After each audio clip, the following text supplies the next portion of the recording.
Assalamualaikum warahmatullahi wabarakatuh. Alhamdulillahirabbil alamin wa bihi nasta'inu ala umuri dunya waddin. Asyhadu an la ilaha illallah wahdahu la syarikalah wa asyhadu anna sayyidana Muhammadan abduhu wa rasuluhu wa la nabiyya ba'dah. Allahumma shalli wa sallim ala hadzal nabiyil karim wa ala alihi wa ashabihi ajmain wa ba'du. Nampaknya lagi pada liburan ya. Lagi pada liburan kayaknya. Agak jarang. Bapak sekalian dimuliakan Allah Subhanahu wa taala, hari ini kita akan melanjutkan kajian tafsir masih surat Al-Hadid bagian terakhir ya. Bagian terakhir. Ya rahimakallah. Masih Al-Hadid masih. Ini banyak sekali pelajaran yang kita bisa ambil dari surat Al-Hadid ini, luar biasa ya. Yang terakhir kita itu membahas ayat yang ke-16 ya. Yakni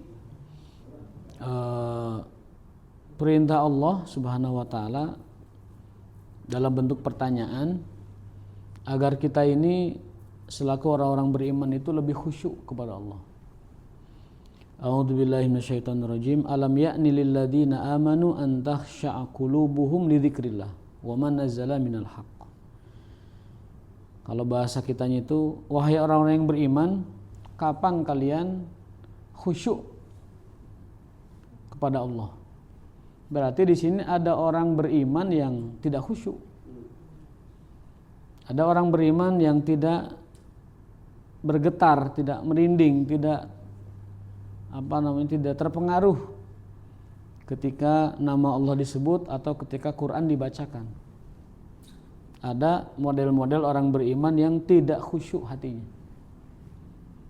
Jadi imannya itu iman permukaan, tapi tidak masuk ke dalam kedalaman hatinya. Alam ya'ni lil ladzina amanu an takhsha'a qulubuhum. Wahai orang yang beriman, kapan kalian khusyuk kepada Allah? Wa ma nazzala minal haqq. Dan terhadap apa-apa yang datang dari al-haq, dari Allah yang Maha Hak. Ini kalau para ulama menafsirkan ayat ini tuh bahwa orang-orang beriman yang hatinya khusyuk, dia adalah orang yang disebutkan dalam hadis Nabi yang bunyinya Allah Subhanahu wa taala dalam hadis, berarti hadis qudsi ya. Andaikan Allah itu punya tempat, andaikan Allah itu butuh tempat, tapi Allah tidak butuh tempatnya. Ma wasi'ahu samawat wal ard, maka langit bumi ini tidak cukup. Andaikan Allah ini memiliki memerlukan tempat, itu tidak akan sanggup. Bahkan jika langit bumi disatukan, itu tidak akan sanggup, tidak akan bisa dijadikan tempat bagi Allah Subhanahu wa taala. Walakin wasi'ahu qalbul mu'min. Tapi hati yang beriman itulah tempat yang dapat, tanda petik ya, ditempati oleh Allah Subhanahu wa taala. Bahasa sufi itu. Ya? Bahasa sufi tapi ada hadisnya. Jadi andaikan Allah itu memerlukan tempat, maka langit bumi itu enggak cukup. Namun yang dapat mencukupinya adalah wasi'ahu qalbul mu'min. Nah, itu bahasa wasi'ahu qalbul mu'min itu bahasa hadis. Artinya hanya orang yang hatinya khusyuk, hanya orang yang hatinya fokus kepada Allah, itu yang dapat menjadi tempat yang pas untuk Allah berdiam. Andaikan Allah memerlukan tempat di hati orang beriman. Tentunya ini bahasa kias ya. Tentunya ini bahasa kias. Adapun orang-orang yang hatinya itu qasi itu dari kata qasat. Qasat itu apa? Qasat itu keras. Adapun orang-orang yang wala yakunu kalladzina utul kitaba min qablu fatala alaihimul amadu faqasat qulubuhum. Adapun orang-orang yang qasat qulubuhum, yang dulu itu menimpa kalangan ahli kitab, utul kitab, penyakit orang-orang ahli kitab itu satu, fatala alaihimul amadu faqasat qulubuhum. Tala alaihimul amad, amad itu mudah, dari kata muddatun, amadun itu waktu. Orang-orang ahli kitab itu, tanda petik saya katakan, terlalu lama menggenggam kebenaran. Akhirnya kebenaran itu udah bahasa Sunda melak dengan kebenaran teh. Dengan ilmu itu sudah melak gitu. Apa bahasanya ya? Bosan kali mungkin, atau jenuh dengan ilmunya, jenuh dengan imannya. Kenapa? Karena iman mereka, tanda petik, tidak menggerakkan hati mereka untuk lebih taat kepada Allah. Jadi imannya iman yang hanya dihem-hem kesorangan. Iman yang tidak menjadi buah berupa akhlakul karimah atau berupa amal-amal sosial, atau iman yang tidak dibalagkan, tidak ditablighkan, tidak disampaikan kepada orang lain. Jadi ngekewek iman sorangan, ilmu terus bertambah, tapi tidak bertambah amal dan kelembutan hatinya, akhirnya qasat qulubuhum, jadi keras hatinya. Maka bahaya orang-orang berilmu itu manakala ilmunya tidak merubah dia, ilmunya tidak membuat dia memiliki kelembutan dan apa istilahnya tadi kekhusyuan, itu hati dapat jadi keras. Itu hati dapat menjadi keras. Kalau ilmu itu tidak menghasilkan kekhusyuan berupa kekhusyuan kepada Allah dengan zikir, kekhusyuan kepada sesama dengan akhlakul karimah. Ini yang paling berbahaya bagi orang beriman. Terlalu lama menggenggam ilmu, terlalu lama menggenggam kebenaran, terlalu lama menggenggam kebaikan, lama-lama dia bosan dengan itu sendiri. Akhirnya hatinya menjadi mati, menjadi keras, gitu. Dan ada benarnya sepertinya. Kalau orang itu selalu dalam situasi tertentu, tapi tidak ada challenge, tidak ada tidak ada ujian keimanan, itu lama-lama dia bosan dengan keimanannya itu. Mandek, bahasa kerennya itu apa? Mentok ya, mentok. Futur. Makanya kita juga ini kalau terus-terusan belajar seperti ini, tapi tidak ada buah yang kita petik, tidak ada pelajaran, tidak menambah ilmu, tidak menambah iman, tidak menambah ibadah, tidak menambah akhlak, tidak menambah kekhusyuan, itu lama-lama akan keras hati kita. Akhirnya ilmu hanya lewat saja, atau ilmu hanya sekedar pengetahuan saja, rutinitas, bosan sendiri. Akhirnya mulai berpikir kita baiknya nyari yang kayak gini lah, kayak gini, merasa keras, jumud, hatinya jumud, keras, qasat qulubuhum. Fatala alaihimul amadu, terlalu lama orang-orang ahli kitab itu dalam keberagamaannya. Faqasat qulubuhum, akhirnya hati mereka itu kasar. Maka jangan biarkan kita ini beragama kayak gini terus. Harus menjadikan kita beragama ini lebih khusyuk. Khusyuk yang saya maksud adalah khasyi'ina lillah, khusyuk kepada Allah. Hati yang khusyuk kepada Allah. Ketika zikir itu nikmat gitu, kerasa. Ketika baca Quran itu kerasa getarnya itu ada. Bukankah ciri orang beriman yang sesungguhnya? Idza tuliyat alaihim ayatuhu zadathum imana. Apabila dibacakan ayat menambah imannya. Dalam ayat lain apabila dibaca ayat wajilat qulubuhum. Dalam ayat lain apabila disebut nama Allah, idza dzukira smullah, langsung itu bergetar hatinya, merinding tubuhnya ketika mendengar Allah dan ayat-ayat Allah. Nah, itulah kekhusyuan. Tapi tadi ada banyak faktor, ada banyak hal yang membuat kita ini malah semakin dalam pengetahuan kita, tapi semakin keras hatinya. Mungkin itu disebut agama kering dalam beragama. Kering beragama. Orang Yahudi itu orang yang tersesat di dalam ilmu mereka. Adallahumullahu ala ilmin. Orang-orang yang disesatkan Allah padahal ilmunya banyak. Ini menimpa ulama-ulama besar, menimpa para zuhad, para ubad, para ulama, menimpa mereka. Apalagi kita orang awam. Ketika itu terus bertambah pengetahuan mereka, terus bertambah ilmu mereka, bukan menjadikan lebih khosyiin, tetapi malah lebih keras. Itu yang sangat kita khawatirkan. Makanya di sini pertanyaan Allah adalah, alam ya'ni lil ladzina amanu an takhsha'a qulubuhum li dzikrillah. Kapan hatimu wahai orang beriman, kapan hati kalian wahai orang beriman bisa khusyuk kepada Allah? Jangan sampai ibadah hanya rutinitas, hanya ritual saja, hanya formalitas saja, tetapi tidak masuk ke dalam kedalaman jiwa kita, atau takhsha'a qulubuhum, kedalaman hati kita di dzikrillah wa manazala minal haq. Dan Allah mengingatkan jangan menjadi orang-orang Yahudi yang mana karena mereka saking lamanya ngekewek ajaran, akhirnya qasat qulubuhum, karena ajaran mereka tidak dipraktekkan. Allah larang riba, mereka bos-bosnya riba. Orang Yahudi itu kan, kenapa mereka dari dulu menjadi tuan-tuan tanah, menjadi pemuka-pemuka agama, pemuka-pemuka manusia, itu mereka menggenggam leher manusia dengan riba. Orang Yahudi itu. Mereka dilarang untuk makan babi, mereka yang paling mengkonsumsi babi. Mereka dilarang untuk beberapa hal diharamkan oleh Allah kepada mereka, termasuk gaji-gaji itu, lemak itu, tapi mereka bukan. Mereka dilarang nyari ikan hari Sabtu, mereka juga yang melanggar. Jadi akhirnya keras hatinya.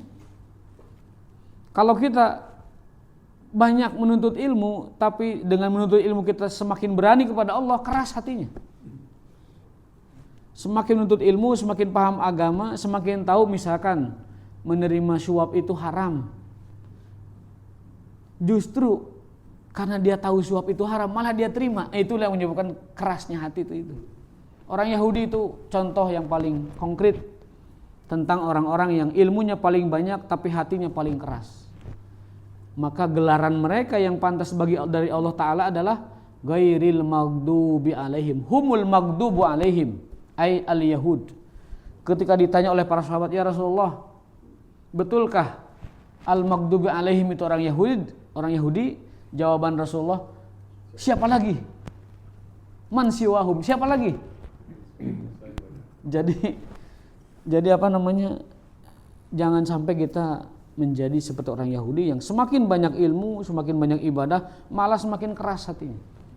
Karena apa? Tadi ilmunya tidak menyebabkan semakin khusyuk dan semakin lembut kepada Allah dan kepada makhluk-makhluknya. Wa katsiru minhum fasikun. Nah, dan dari kalangan Yahudi itu yang keras hati, tidak sedikit juga yang fasik. Wa katsiru minhum fasikun. Jadi sebagian besarnya itu keras hati dan banyak dari kalangan mereka juga itu fasik. Nauzubillah. Kita sangat takut sekali ya dengan perumpamaan dari Allah ini, bahwa kita disamakan dengan orang Yahudi karena kita tahu kebenaran tetapi kita sendiri yang paling melanggar kebenaran itu. Dalam hadis nanti ketika orang dipertemukan, para penghuni neraka itu dipertemukan, itu orang-orang itu ada yang bertanya kepada sebagian mereka, bahasa orang nama, kenapa anda ada di sini? Lima antahuna, kenapa ada di sini? Jawabannya ngeri-ngeri sedap. Kuntu nahaitukum an syai'in ataina. Dulu saya melarang kalian berbuat A, saya sendiri yang melakukannya. Wa amartukum an syai'in walam atihi, dan aku juga yang menyuruh kalian bla bla bla, tapi aku sendiri yang tidak melakukannya. Nah, itulah hal-hal yang dapat membuat hati kita semakin keras. Agar hati tidak keras, ilmu yang kita miliki, satu amalkan, yang kedua pegang teguh, yang ketiga sampaikan kepada orang lain, biar tidak keras ilmu hatinya. Kalau tidak begitu, paling-paling jadi fasik. Kalau nggak keras hati ya minimal fasik. Wa katsirum minhum fasikun. Nah, berikutnya bagian keempat dari Al-Hadid ini tentang hakikat kehidupan dunia. Ya. Hakikat kehidupan dunia. A'udzubillahi minasyaitonirrajim.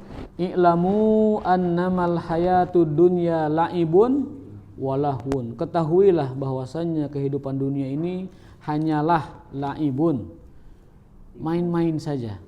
Arti dari la'ibun dalam tafsir ini adalah la'bun tal'abu bihil abdan.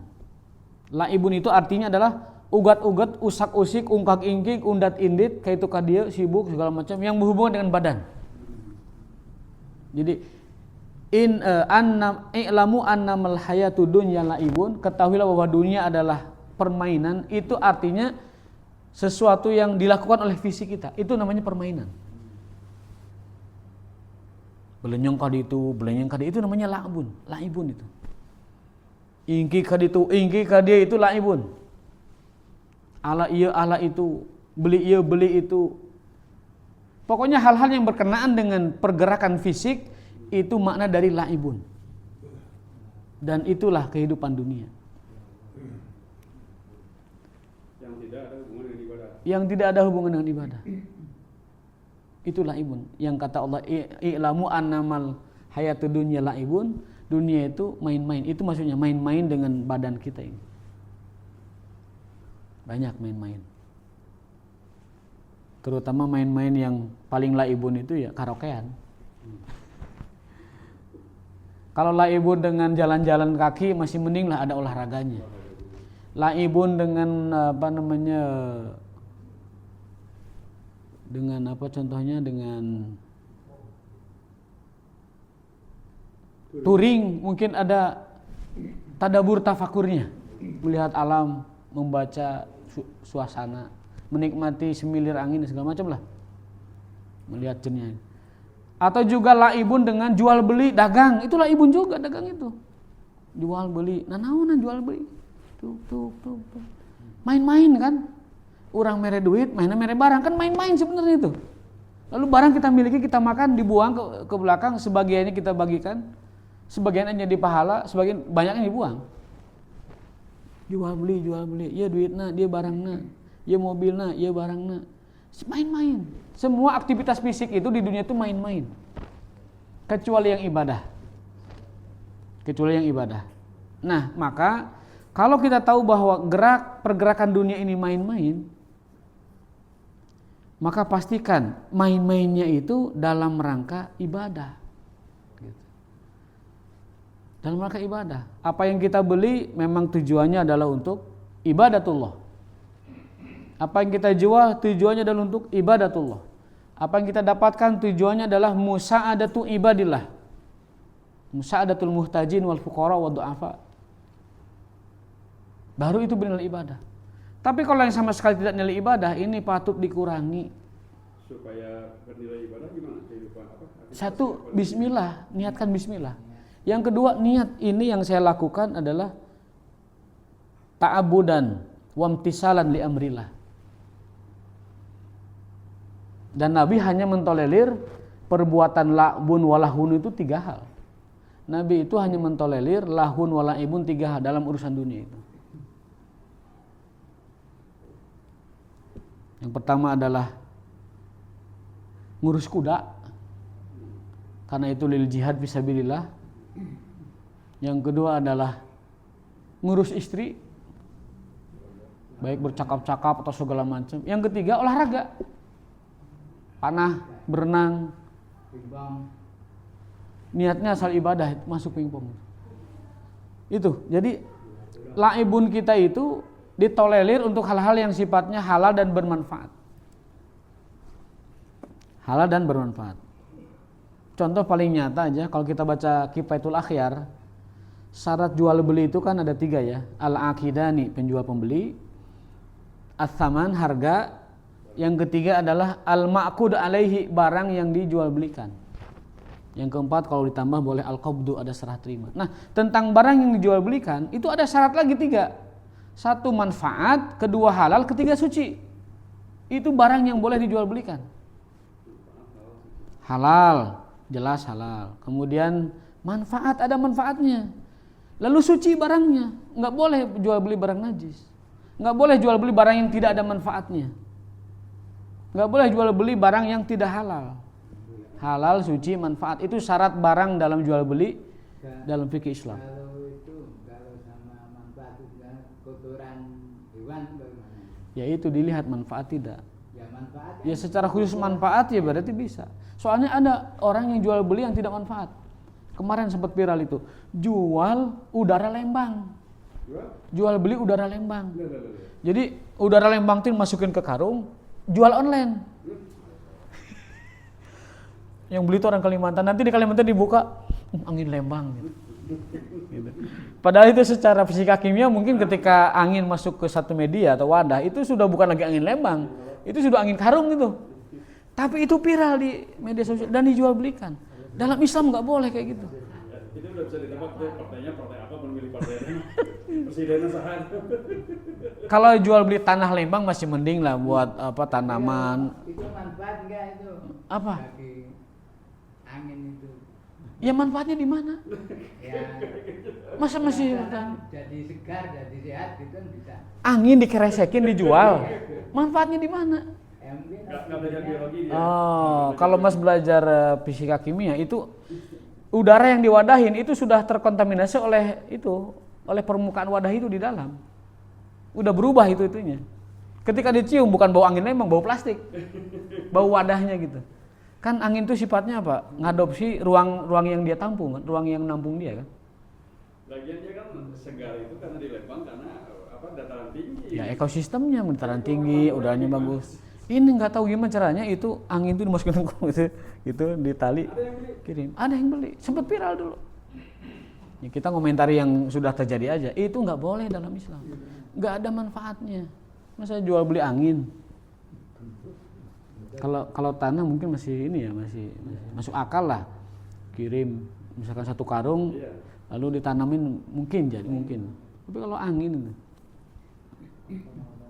Apalagi contoh jual yang tidak manfaat ya, jual air laut mungkin di Derigen jual air laut. Masih mending garamnya.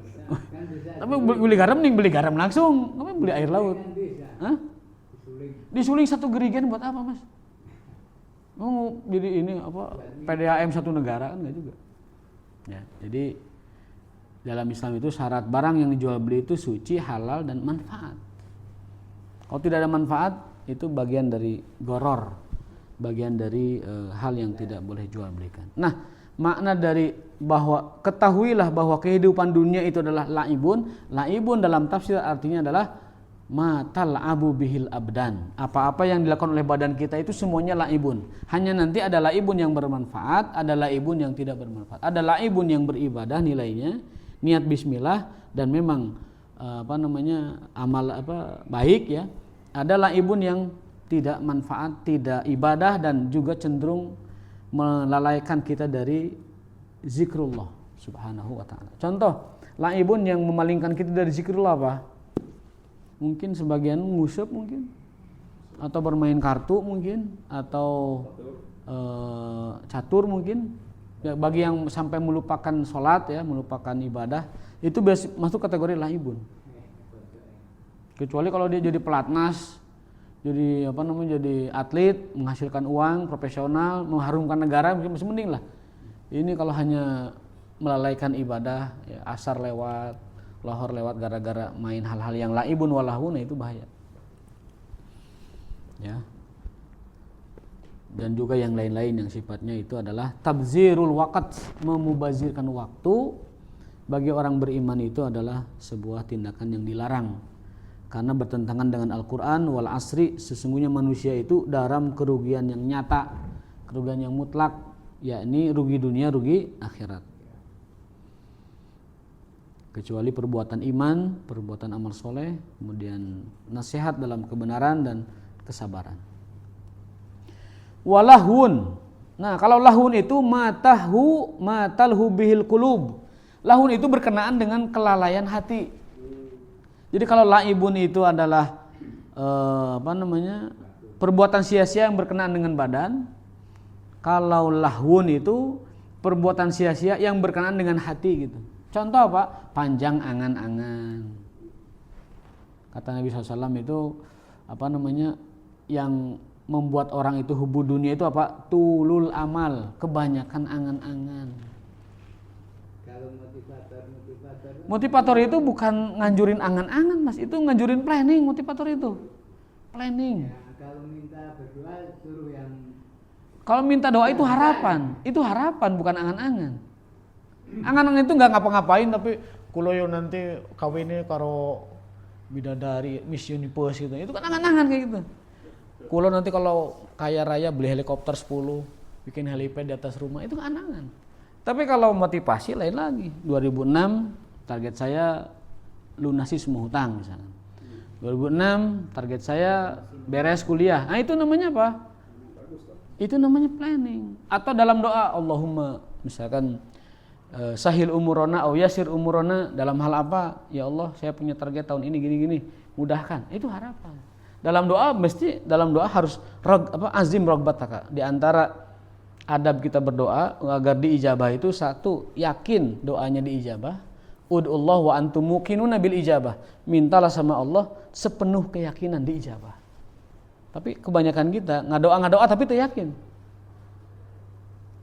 Allah marzuqni aulad dan solihin tapi bari teu yakin. Jika na moal buka budak. Teu yakin, dia enggak dikasih. Kata Rasulullah SAW, ud'ullah, doalah kepada Allah, mintalah sama Allah dengan sepenuh keyakinan diijabah. Sepenuh keyakinan muqinun diijabah. Yang kedua, saat berdoa jangan malaweng atau tidak paham atau tidak serius. Nah, orang yang tidak serius tidak akan diijabah. Apa dalilnya? Rasulullah bersabda, "Innallaha la yasma'u du'a min qalbin lahin ghafil." Allah tidak mau mendengarkan doa yang berasal dari hati yang ghafilin lahin. Ghafil itu goplah, lalai, lahin itu ya tidak fokus gitu. Jadi gimana kalau doa dinyanyikan, gimana kalau doa itu diheureuikan atau bari bercanda atau bari fokus seperti berdoa tapi hatinya kosong, hatinya kemana-mana gitu. Minta kepada Allah misalkan karunia, rizki ataupun magfirah atau ridwanullah tapi hatinya itu malah ke makanan, hatinya malah main kemana gitu. Nah, doa yang tidak berkesesuaian antara hati dengan yang diucapkan itu termasuk doa yang lahin, doa yang lahun atau doa yang lalai. Kecuali untuk pelatihan, ya. Kalau pelatihan silakan. Rabbana ya Rabb atau astagfirullah Rabbal bar, buat latihan. Buat supaya orang lebih cepat hafal, silakan. Tapi kalau kita fokus sedang berdoa, baca itu dengan penuh keseriusan. Rabbana atina fid dunya hasanah, rabbighfirli wa tub alayya, rabbighfirli wa li, harus serius. Jadi doa itu harus serius karena doa itu ibadah. Doa itu ibadah. Bahkan Allah ngancam orang yang enggak mau doa itu dengan jahanam kan. Wa qala rabbukum ud'uni astajib lakum. Innal ladzina yastakbiruna an ibadati sayadkhuluna jahannama dakhirin. Tuhan kalian berkata, berdoalah kepadaku, niscaya aku akan ijabah. Itu janji Allah. Dan sesungguhnya orang-orang yang yastakbirun, sombong, angkuh, an ibadati, dari ibadah kepadaku, itu ibadah itu artinya doa. Karena hubungan ayat pertamanya itu doa, tentang doa. Sesungguhnya orang-orang yang sombong, angkuh, tidak mau doa kepadaku, sayadkhuluna jahannama, akan masuk ke dalam neraka jahanam dakhirin, secara terhina. Surat apa itu? Surat, carilah ya di ChatGPT itu. Surat Shad ayat 61 gitu ya. Tuhan kalian berkata, berdoalah kepadaku, niscaya ku ijabah. Dan sesungguhnya orang-orang yang sombong tidak mau berdoa, maka akan dimasukkan dalam neraka jahanam secara terhina. Saya lupa letaknya ya, nanti disampaikan. Nah, jadi dunia itu tempatnya lahun. tempatnya hati kita ini lalai. Ya. Maka hati-hatilah dengan dunia karena dia melalaikan hati, menyibukkan badan. Itu sifat dunia. Kata Al-Quran, i'lamu annamal hayatu dunya la'ibun walahun. Ketahuilah oleh kalian, hai orang-orang beriman, hai umat manusia, sungguhnya kehidupan dunia ini menyibukkan fisik dan melenakkan hati. Itu sifat dunia. Terlena kita. Kalau dikasih lebih, sombongnya muncul. Itu dunia. Melalaikan hati. Harusnya tawadu, lalai jadi sombong. Kalau dikasih sedikit, sakit. Apa sakit itu? Ngedumel, murang maring, ngarumas, ora konaah. Apa ora konaah? Lihat Ghafir ayat? Ghafir 60, bukan Shad ya, Ghafir 60 tadi. Jadi yang perintah kita berdoa kepada Allah, kalau perintah berarti wajib ya. Doa itu hukumnya wajib, makanya Allah perintahkan. Wa qala rabbukum ud'uni astajib lakum. Innal ladzina yastakbiruna an ibadati sayadkhuluna jahannama dakhirin. Berdoa hukumnya wajib berdasarkan perintah Allah. Berdoa itu pasti diijabah.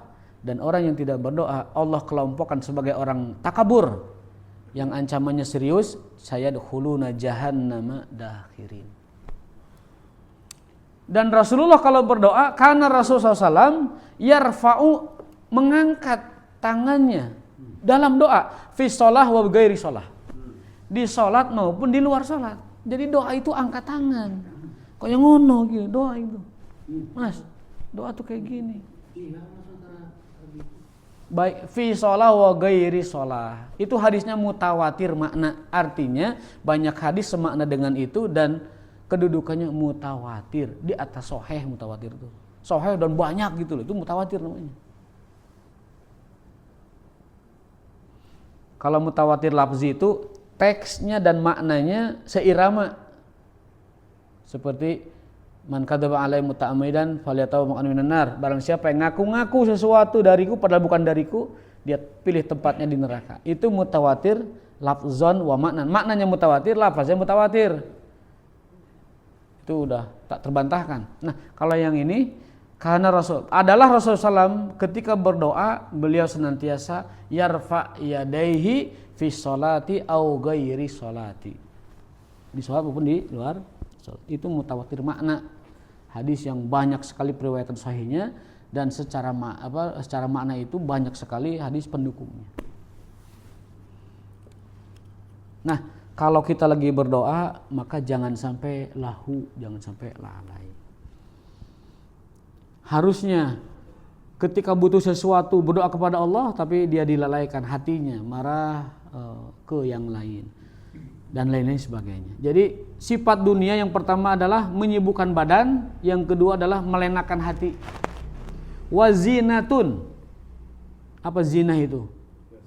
Zina itu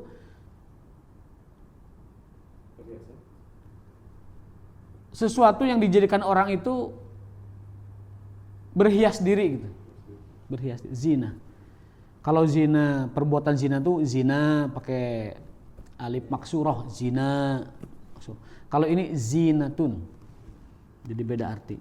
Dalam tafsirnya adalah az-zinah ai wa zinatun tatajammaluna biha. Segala sesuatu yang kita itu merasa ginding dengannya.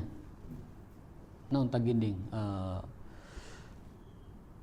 Ya merasa inilah, merasa indah, merasa kasep, merasa gelis, merasa berhasil, merasa mapan, merasa di atas. Nah itu maksud dari zinatun.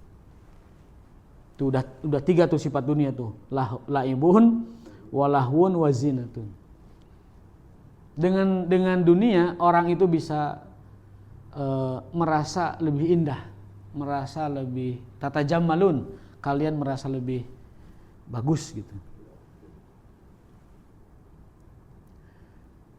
Yang keempat, watafakhurun.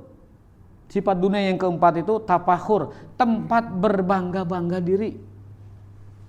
Tafakhur, merasa bangga. Dalam tafsirnya adalah at-tafakhur huwa at-tabahi, merasa bangga bikasratil amwali, dengan banyaknya harta, wa kasratil auladi dan anak incu. Nah, dunia nak tempat orang membanggakan diri. Nih, gua anak incu narawoi. Nih, gua harta bendanya ngayapak kamana-mana ngabayabah teu kawadahan. Tah, dunia itu sifatnya begitu. Dan kelebihan generasi awal dulu, mereka itu dunia hanya dalam genggaman, tidak sampai merusak hati mereka. Itu kelebihan generasi dulu. Kalau ungkapan Ali bin Abi Thalib itu, jadikan dunia dalam genggamanmu, tapi jangan kau taruh di hatimu. Kalau taruh di hati itu, ketika hilang sedihnya minta ampun, ketika dapat bangganya keterlaluan. Itu kalau harta sudah atau dunia sudah di hati. Tapi kalau dunia dalam genggaman tangan, itu kalau hilang ya memang balik ke pemiliknya. Kalau nambah ya datang dari pemilik hakikinya, Allah SWT. Jadi tidak sedih dengan yang hilang dan tidak euforia dengan yang datang gitu, dalam dunia. Itu sifat dunia. Tafakhur dari kata fakhri itu bangga. Fakhrun itu bangga. Dan dunia adalah ladang orang untuk berbangga-bangga, untuk merasa fakhr, merasa bangga. Wa tabahi bi kasratil amwali wal auladi kama salimatorina jabazura anabatuhu. Tah padahal Allah memberi pelajaran kepada kita sebuah permisalan, ya. Nanti permisalannya kita bahas di akhir aja. Wa tafakhurun bainakum wa takatsurun fil amwali wal aulad. Nah, itu dunia itu tempat orang banyak-banyakan keturunan, banyak-banyakan harta benda.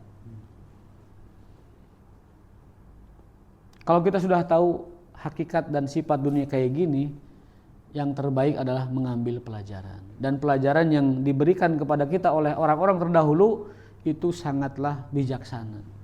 Yakni ij'ali dunya fi yadika wala taj'alha fi qalbika.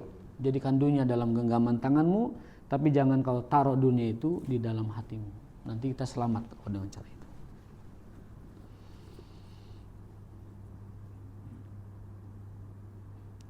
Kama saligaisin ajabal kuffara nabatuhu thumma yahiju fatarahu musfarra. Nah, perumpamaan dunia itu kata Allah Ta'ala bagaikan petani nanam padi atau tanaman gitu, menghijau, aduh indah sekali menghijau tuh.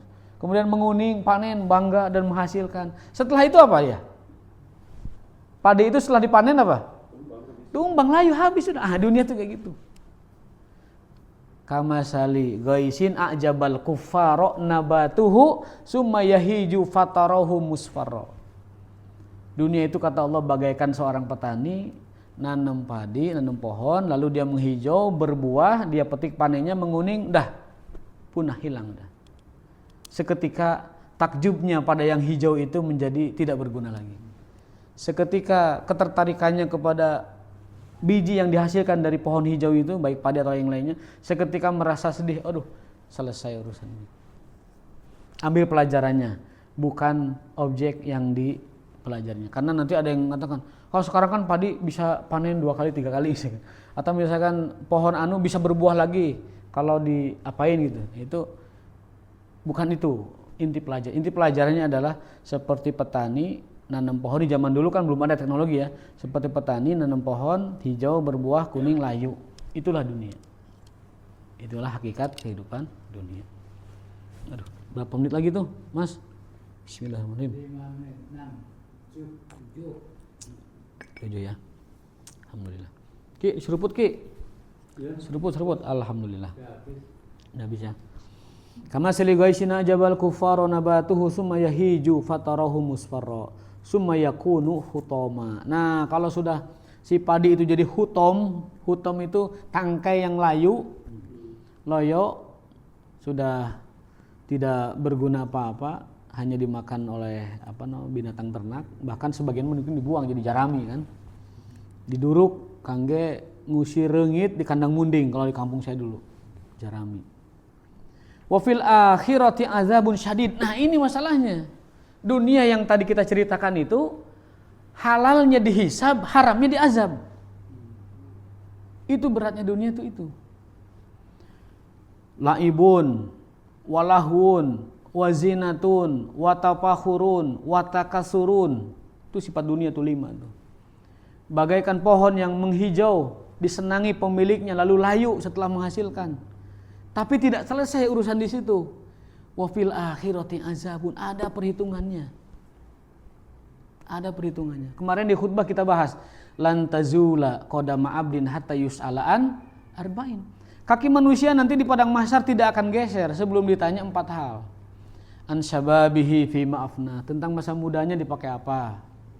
Dulu dipakai apa? Mabuk-mabukan, atau main perempuan, atau kesana kemari kutu loncat nyari maksiat yang enak-enak, atau dipakai ibadah. Kalau dipakai ibadah ada bonusnya.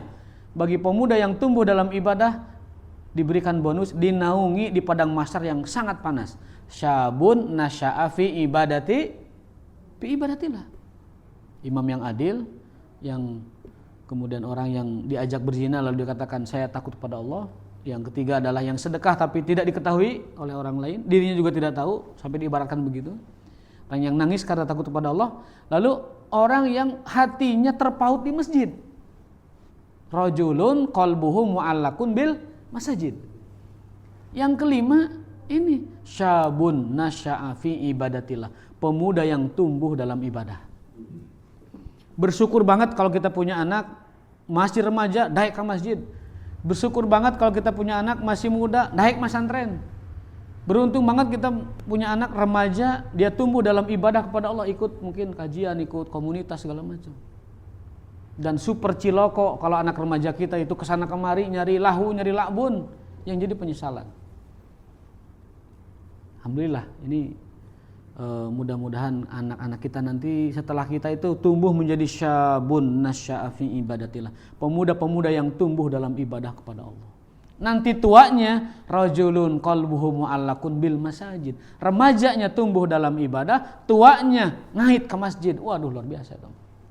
Iya makan parah, pemudana celok-celokan ke itu ka dia nyari maksiat, kolotna teu paut ke masjid, udah. Yang kayak kepanasan di padang mahsyar wayahna. Komo tadi narima awewe tadi ditolak, harusnya inni akhafullah, saya tidak mau berhubungan dengan kamu, saya takut sama Allah. Nu ayam digarap, mumpung ayam mumpung gelis yang digarap. Wal iyazbillah. Teu aya gede tayangan, ieu ayah nyampak mengharap gelis. Nah, tapi kalau dia menjaga ini akhafullah, dia akan menjadi orang yang dinaungi di padang mahsyar nanti. Nah, yang kedua adalah tentang sehatnya, dikemanakan. Yang ketiga adalah masa masa mudanya sudah. Umurnya, an umrihi fi ma'afnah, tentang umurnya itu diisi apa. Yang terakhir an malihi, hartanya. Kalau harta itu 2, min aina iktasabahu, kasabnya dari mana, wa aina anfaqahu, dan dikemanakan, dibelanjanya itu. Berarti kesimpulannya harta itu halalnya dihisab, haramnya diazab. Maka mudah-mudahan hisab-hisab itu bahkan menolong kita, dipakai sedekah, dipakai menolong orang, dipakai menghidupi dapur orang, dipakai menolong agama Allah dan lain sebagainya. Mudah-mudahan itu menjadi penolong kita, syafaat bagi kita nanti. Wal akhir, dikuatkan lagi Allah Ta'ala, wa mal hayatud dunya illa mata'ul gurur. Dan kehidupan dunia, kata Allah Ta'ala, tidaklah kecuali mata'ul gurur, kenikmatan yang menipu, kenikmatan palsu. Dunia itu semuanya palsu. Dunia itu semuanya palsu. Kalau bahasa orang tua tuh mun pinter nyampe pinteran, kaya kekayaan dan sebagainya. Jadi ini evaluasi dari Allah Ta'ala kepada kita, bisa kita jadikan hikmah. Wa ma hadil hayatun illa la'ibun wa lahun, dan seterusnya. Yang terakhir adalah ini semua kehidupan ini menipu semua. Yang hakikat itu hanya akhirat, yang hakikat itu adalah hanya Allah Subhanahu wa taala. Aqulu qouli hadza wa astaghfirullah li wa lakum. Hadana lakum ajmain. Terima kasih pertanyaannya, maaf kekurangannya. Assalamualaikum warahmatullahi wabarakatuh. Subhanakallahumma wa bihamdika asyhadu an la ilaha illa anta astaghfiruka wa atubu ilaik.